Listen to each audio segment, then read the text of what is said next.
The Pitch, a Star Wars short story by Pete Fletzer. Bex Stellafaire found himself in the middle of an office complex lobby with impossibly high ceilings, negotiating a relationship with a chair that did not quite understand the concept of being comfortable. He also discovered that he had developed a rather jittery left leg. In fairness, he may not have noticed the leg situation if the three-eyed, goat-faced Gran that sat across from him hadn't silently gestured for him to consider stopping in a way that was polite without being polite at all. Bex, punctual to a fault, left his hotel that morning and hailed a city shuttle, giving the blue and green metal droid driver an address that put him squarely in the middle of Sector 1 on Coruscant, the capital of the galaxy. He was the first of his party to arrive for this very important and very early morning meeting that they had with a director in the Imperial Bureau of Reputation Management. Bex was a young, relatively new employee for the marketing firm of Basildock, Grimshim, and Cass, and was the least tenured member of the team that was going to be making a pitch for naming a new space station recently completed by the Galactic Empire. The reason his leg had developed its twitch was that he had just become keenly aware that neither his boss nor his three associates had arrived as of yet, and the meeting was scheduled to begin in a matter of minutes. Hailing from the blue-green planet of Alderaan, Bex had attended university on the world of Naboo, where he was accepted into the very exclusive and somewhat snooty Theed College of Marketing program. He was the nervous type, was not at all snobby, and always felt slightly out of place with the highfalutin student body. He graduated with honors, very few friends, and was hired less than a standard year before this meeting.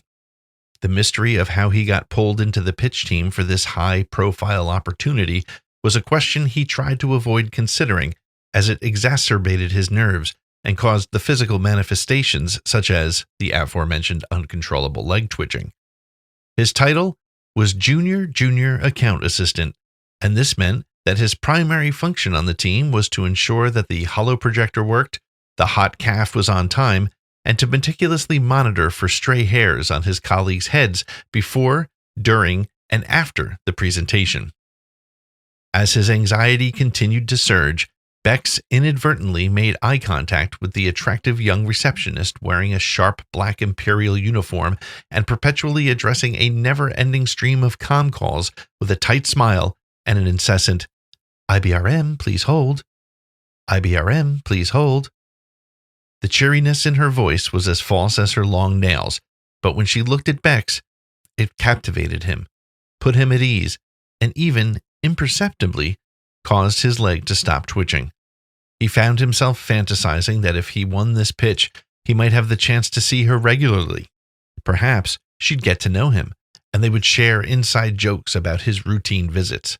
"We have to stop meeting like this," he'd say, and she'd sniff a little laugh through her adorable little nose. The moment of make-believe was shattered by the tumultuous entrance of his boss, Cater Cass, barreling into the lobby off the lift, sweaty and out of breath. "My boy," Cater huffed. "There you are. How come you didn't check to make sure I was up and out this morning?" Cater Cass, the Cass in Basildock, Grimshim, and Cass, also happened to be the brother of one of the Imperial officers who were part of the space station project, a fact that likely secured this morning's appointment. "I almost overslept. Would have missed the whole damn thing." Cater was a generously proportioned man who carried himself in a way that somehow looked like he had it all together, while concurrently reminding whoever he was speaking to that he did not. He shoved his shirt into his pants, trying to restore a modicum of professionalism, while Bex respectfully pointed out portions of his toupee that had decided to explore their own individual directions. "Well, sir, I was staying at the more economical lodging 10 kilometers outside the square, the only hotel the company would approve for my level," Bex calmly responded. Fair point, conceded Cater. He wasn't the sort of boss to wield a cruel hand or bark orders, yet his expectations towered higher than the Coruscant skyline.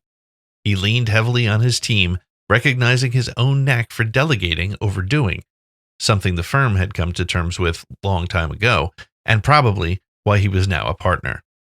His forte lay not in tasks, but in the art of charming smiles, the finesse of wooing clients with libations, and persuading others to see his viewpoint in ways that would rival the old Jedi mind trick.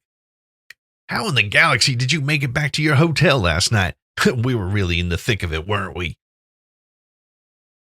His laughter echoed, punctuated by a colorful expletive at the potency of the drinks they had enjoyed at some point the evening before. Cater's voice lacked a sense of discretion, resonating throughout the lobby, ensnaring the attention of everyone present, including the disapproving Gran. "Well, sir," Bex began again before he was interrupted immediately by Cater holding up a pudgy finger.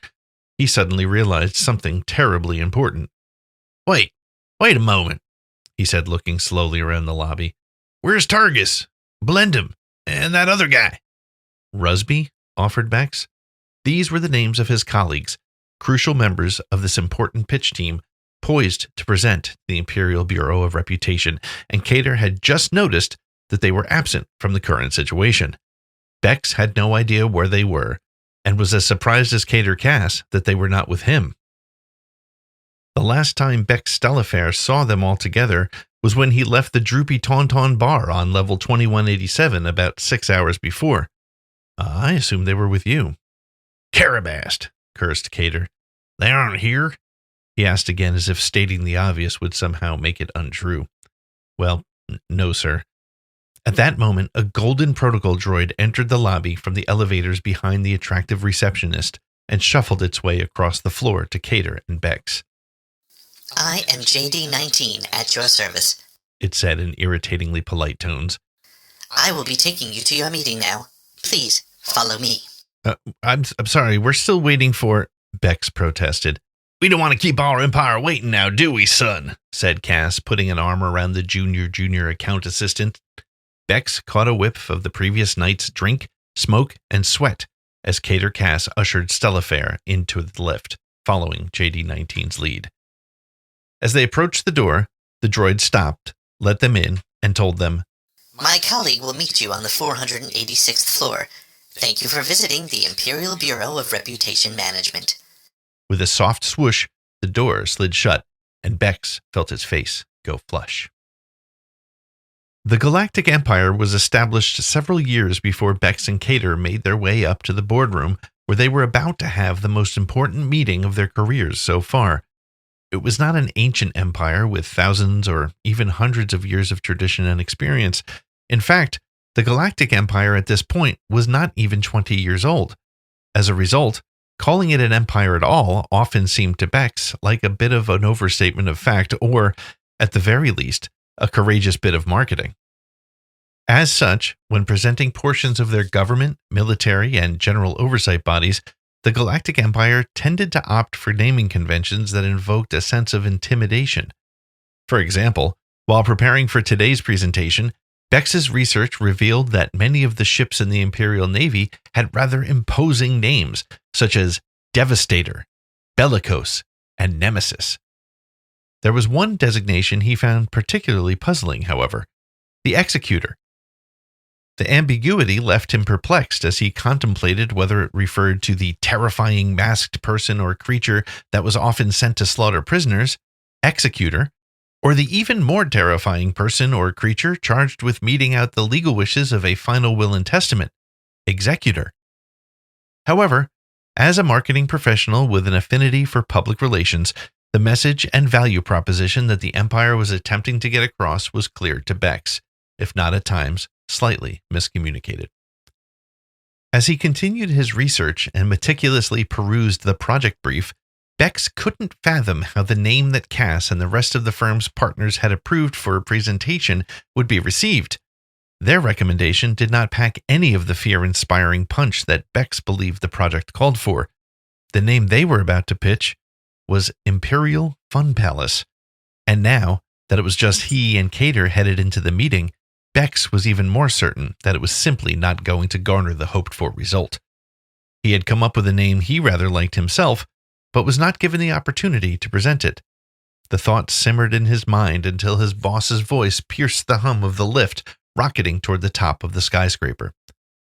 "Congratulations," said Cater, having finally caught his breath. "You've just been promoted. Looks like you're now my senior vice president of, we'll figure it out." Bex raised an eyebrow and cautiously said, "Thank you, sir."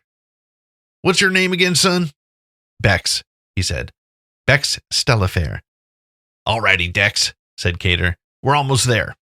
The lift continued flying up the side of the building as the sun struggled to make its ascent across the Coruscant horizon. "You have the presentation?" "Yes, sir, I do." "Well, that's damn good because you're about to give it." If Bex's face was warm from going flush before, it was now ablaze with this revelation. "But, sir, The lift glided to a halt.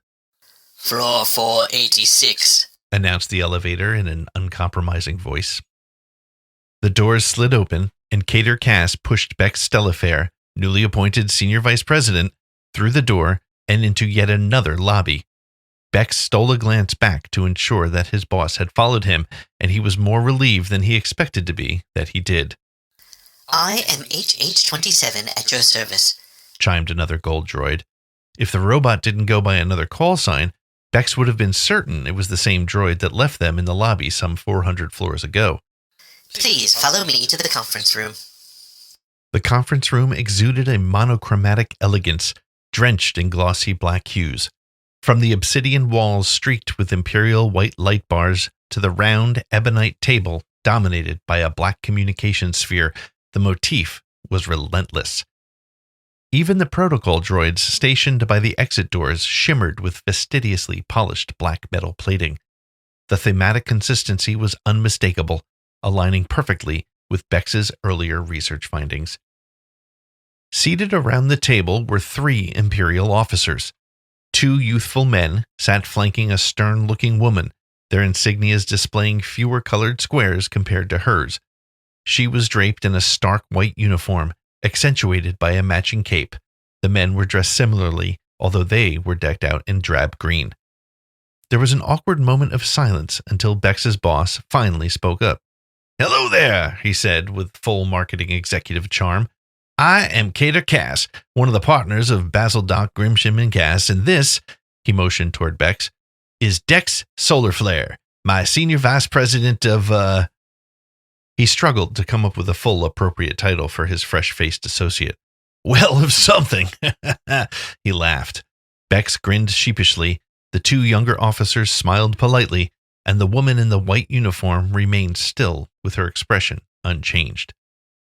"I am Lieutenant Quinn," said the one on the left. "I am Lieutenant Vem," said the one on the right. "And I am Director Drake of the IBRM," she said in a tone that was more reflective of obligation than introduction. Her blonde hair was pulled back tight, and she peered at Bex and Cater with a face that looked as though it rarely smiled. The air in the room fell still, and no one made a move. "Well then," said Cater finally, "Rex, why don't you get the presentation ready?" Bex swallowed hard and took a data stick from his pocket, inserted it into the comsphere, and crossed his hands behind his back while the Doc, Grimsham and Cass logo was projected in hologram in the center of the table. Its bright colors and whimsical font stood in stark contrast to the severe black of the Imperial conference room. The 2 lieutenants leaned in eagerly to receive the presentation, while Director Drake folded her arms. There was silence as eyes darted around the room at each other in anticipation. Time seemed to stretch painfully across the cosmos until Cater finally emitted a dusty gruff sound from his throat, signaling that Bex should begin the presentation. "Oh, yes, I apologize," Bex stuttered. He tapped a button on the table in front of him and remained standing as Cater Cass settled into an open chair beside him. Having attended 2 other pitches over the previous year given by the firm, Bex was familiar with the process of how these presentations should transpire. In addition, he ran the team's rehearsal the day before, ensuring there was hot calf available, the holoprojector was working, and his colleagues pronounced the big words properly, during which time he absorbed the key elements of the pitch. Even after witnessing Targus, Blendham, and Rusby deliver the presentation the day before, Bex remained skeptical about his ability to communicate the firm's proposal concisely and, moreover, was not comfortable with the name he was there to unveil. Despite Targus's proficiency in spouting market research facts, Blendham's adeptness in presenting logos and design elements, and Rusby's talent for captivating the audience, the forthcoming recommendation from Bex did not resonate as a winner in his mind, not even in the slightest. Drake spoke up impatiently. "We haven't got all day." "Right," said Bex. He recounted the opening salvo of the presentation as Targus had given it during rehearsal and tapped the table as the next image materialized above the comsphere at the center of the room. It was a colossal ball-shaped space station with a chasm across its equator and a circle on the side of the top hemisphere. It was gray, which surprised Bex, frankly, now that he had seen how the Empire had decorated this room, and rotated in hologram before the people assembled around the table. Cater jumped in with an unscheduled introduction. "First of all, I must say it is a pleasure and an honor to have this opportunity to present to you our recommendation for the naming of this very important and very large space station on behalf of Basildoc, Grimshim, and Cass. It is our privilege to serve our Empire." Cater smiled with pride. The lieutenants nodded approvingly, and Drake tapped her data pad dismissively, already completely disinterested in the presentation. Bex pushed through the director's apathy and continued, playing to Lieutenants Quinn and Vim. "You have entrusted us with crafting a moniker that will show the power of the Empire, but still reflect its benevolence and care for its citizens." "Really?" interrupted Drake suddenly with a wry sense of irony. "Benevolence? Did you read the brief on Project Stardust?" "I did," Bex said firmly. Me too," responded Cater quickly. "As a partner in the firm, I personally am involved with each and every project we are a part of." He wasn't, and Bex fought the urge to let that show on his face. "Did you, Mr. Cass?" said Drake incredulously. "Then please, enlighten me on what Project Stardust is. Dazzle me with your wisdom." Cater scrunched his chubby nose in thought and opened his pasty hands in a tried-and-true trust-me gesture, belied only by the words that fell gracelessly from his mouth. "Yes, of course. Stardust, well, it's a place the Empire is opening for, to develop and foster." Bex, well aware of Cater's absence during their presentation time, lounging on the beaches of Niamos for the first 3 out of the 4 weeks, and indulging in an executive retreat on the paradise planet of Zeltros for the remaining one, kept a tight rein on his reaction. "If I may," interrupted Bex, "Project Stardust is the codename for the Empire's latest battle station. But it's not just any battle station." He stepped forward with an unexpected rush of authority. "No, it also houses a super laser that has the capacity to destroy an entire planet." The words resonated in the hollow black room. Cater's face turned pale, as if this was the first time he was hearing about the devastating power of the space station, which of course it was. "It was? Well, I mean, of course." "Indeed, Mr. Solarflare," said Drake. "So, as you can imagine, we are in need of a particularly epic name for this battle station if we are to fully leverage its potential." "So," interjected Quinn, a tinge of sarcasm laced with pure joy evident in his voice, "please continue this presentation. I'm eager to hear what you've come up with." "Ooh, me too," said Vem with equally yet less sarcastic enthusiasm. Director Drake rolled her eyes in contempt at her minions, and it was clear to Bex that the 2 lieutenants enjoyed their job, and that she did not. Stammered Cater. "May I have a moment with my vice president before we continue?"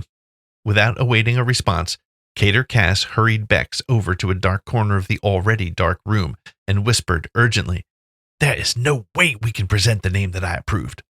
"I agree, sir," said Bex. "If we go back there and pitch Imperial Fun Palace or anything like it to these guys, not only will my brother be severely disappointed, but there's also a very good chance we don't leave here alive." "I understand, sir. I have an alternative name we could pitch." "I mean, with a name like Project Stardust, how could it be anything but fun?" Cater asked himself, and completely oblivious to Bex's offering. "I thought it was a cool new supersized dance club or something." "Sir, you are quite right. But what about..." Before Bex could tell him the name he had in mind, Cater completely ignored his newly minted senior vice president and quickly returned to the table, casually and unceremoniously switching off the presentation. "Oh, look at that. The holoprojector seems to have malfunctioned," Cater sputtered nervously. "Right, so I guess we'll just have to wing it." Drake's patience was wearing thin, and she wasn't attempting to disguise it.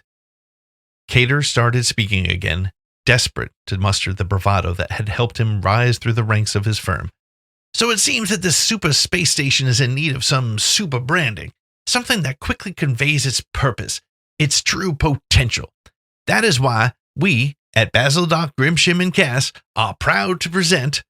He took a pause that he hoped would be dramatic, but in truth was using it to generate enough time to conjure up something clever, something that hadn't been his forte for many years. Eventually, he blurted out the only idea that crossed his mind. "I give you the Planet Killer." Drake and her lieutenants were silent and still for a very long moment. "Seems a bit on the nose, doesn't it?" Drake said finally, disappointment soaked into each word.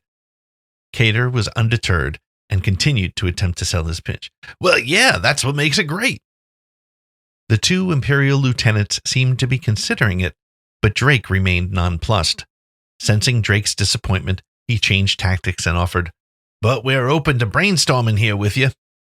"If I may," said Bex, I have an idea." Cass brushed off his junior account assistant / senior vice president's attempts to engage and blurted out, "What about a planet destroyer?" After a moment's contemplation, Quinn finally said, "Well, we already have star destroyers." "And aren't planets rather smaller than stars?" asked Vem. "Fair point," agreed Cater. "Let's keep going here. What about you, Director Drake?" She simply blinked hard and shifted in her chair, somewhat relenting to the tedium. "I suppose I'm not completely opposed to Planet Killer, if I'm being honest. I mean, it is what it is." "Exactly," Cater said enthusiastically. "That's what I'm saying." "But," Vem said, "there's no poetry in it. There's no mystique." Bex raised his hand and attempted to break into the conversation. He was ignored. "What about Imperial Fun Palace?" said Quinn. Not sure if he had actually heard his original idea coming back at him, or if he was hallucinating. Cater said, "Well, now that's not a bad idea, a bit ironic yet inviting." "I'm joking," Quinn quickly clarified. "As am I," Cater chuckled. "What a perfectly stupid name that would be." "I've got it," enthusiastically interrupted Vem. "What about Doom Moon?" There was a calm silence as they rolled the name over in their minds.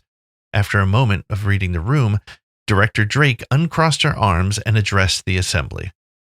"None of you have ever been to the pleasure domes of Felucia, have you?" she remarked, deliberately eyeing each of the others in the conference room. No one replied. Lieutenants Vem and Quinn found themselves involuntarily conjuring images of the director at a pleasure dome, engaged in activities they'd rather not entertain in their minds. It was something neither of the two young men had ever considered, and they instantly realized they would never not think about it again. "Well, let's just say," she continued, "requesting a doom moon anywhere else in the Empire's galaxy will get you arrested, if you survive it." Drake reclined in her chair, allowing herself to get lost in her thoughts for a moment. "But my goodness, would it be worth it?" "Right," said Cater slowly while savoring his own image of Director Drake at a pleasure dome on Felucia. He stored it somewhere in his mind to consider later and decided to carry on. "So, Doom Moon is out." "Might I suggest Fear Sphere?" offered Quinn. "Ooh, I quite like that," said Vem. Nothing that rhymes," bemoaned Drake. "Makes the whole death and destruction thing seem trivial." Once again, Bex, who had been watching patiently and waiting for his opportunity, spoke up. "I believe I have something fitting." "Black Hole Buster," Vem said excitedly, ignoring Bex. No, no, no. Drake was growing wearier with each passing moment. "It's not even black." "You there, Mr. Solar Flare," called Drake, hoping for any way out of this increasingly frustrating conversation. "What do you suggest?" "Me? Thank you," acknowledged Bex, stepping closer to the table once again. He glanced at Cass and thought he saw an expression of permission to speak, so he continued. "Well, a battle station armed with the capability to destroy an entire planet warrants a name that is deliberate and ominous. It should convey the stakes without needing more than 3 syllables. Its mere mention should send shivers down the spine and evoke a dread that commands instant respect for its sheer power. Delighting in his newfound role as the pitchman, Bex built his argument to a crescendo. I present to you the Death Star. The words reverberated around the room, leaving an unintended pregnant pause in their wake. There was no reply as the Imperial officers' faces twisted in contemplation, not ready to agree or disagree with the recommendation. With each passing moment, Cater Cass felt increasingly unnerved by the weighty silence that enveloped them. He stood up, slowly seeking to dispel the uncomfortable quiet. Thank you, Tex. I think it's perfect, said Drake, completing Cass's sentence. Indirect, contributed Quinn. Yet to the point without being too overt, added Vem. You two are idiots, Director Drake spat. It will strike fear into the hearts of systems throughout the galaxy. Precisely, agreed Vem. But indirectly, insisted Quinn. Shut it, she said, standing from her black chair. She tugged on her uniform and walked around the table, bypassed Cater Cass, and shook Bex's hand. Congratulations, Mr. Solarflare. We have our name and you have our business. With that, she marched past the black metal robots, out the black doors, and disappeared into the elevator. Quinn and Vem quickly collected their datapads, nodded politely, and exited the room without another word. With the chamber emptied of Imperial officers, the junior account assistant turned senior vice president of something let out a sigh of relief. Despite any earlier lack of confidence, Cass seemed unfazed at that moment. I knew I could count on you, Rex, Cater exclaimed, clumsily grasping for the young man's hand in congratulations. It's Bex, he said simply. I'm sorry, what? My name. It's Bex. Bex Stellafaire. Well, Bex, congratulations on winning your first pitch, his boss said. I see a bright future ahead for you here at the firm, son. Take some time off, and we'll get started on creative sometime next week. Cater breathed deeply and clapped his own chest. Care to join me for a celebratory drink? It's never too early for a Ryloth rum cocktail. Bex disagreed. He could see the dawn was still breaking on Sector 1 of Coruscant, and decided it was too early for anything other than another calf for him. He politely declined and watched as Cater Cass said, Suit yourself, and entered the lift to go off to whatever the rest of his day would hold. After a few moments of reflection, and buoyed by his newfound confidence, Bex left the conference room with an extra kick to his stride. He entered the lobby where his morning began, asked the attractive receptionist in the IBRM lobby where the best place to grab breakfast nearby might be, and daringly invited her to join him. To his delight, she agreed, and together they boarded the lift, departing the scene just as Targus, Blendham, and Rusby, tardy and clueless to Bex's existence, barged into the lobby. Later that afternoon, Bex hopped aboard a public transport shuttle bound for his home planet, ready to celebrate his first triumph and apparent recent elevation in title with his mother, father, and 2 sisters. A week-long vacation awaited, promising a chance to immerse himself in the moment and revel in his achievement. As fate would have it, 2 days following the meeting that named it, the newly minted Imperial battle station, now called the Death Star, loomed into orbit around Bex Stellafaire's home planet of Alderaan. And some 5 days after that, Cater Cass found himself alone in an ornate conference room atop the offices of Basildoc, Grimsham, and Cass, awaiting the start of a scheduled meeting with his new senior vice president of something, Tex Solarflare. His new executive never arrived.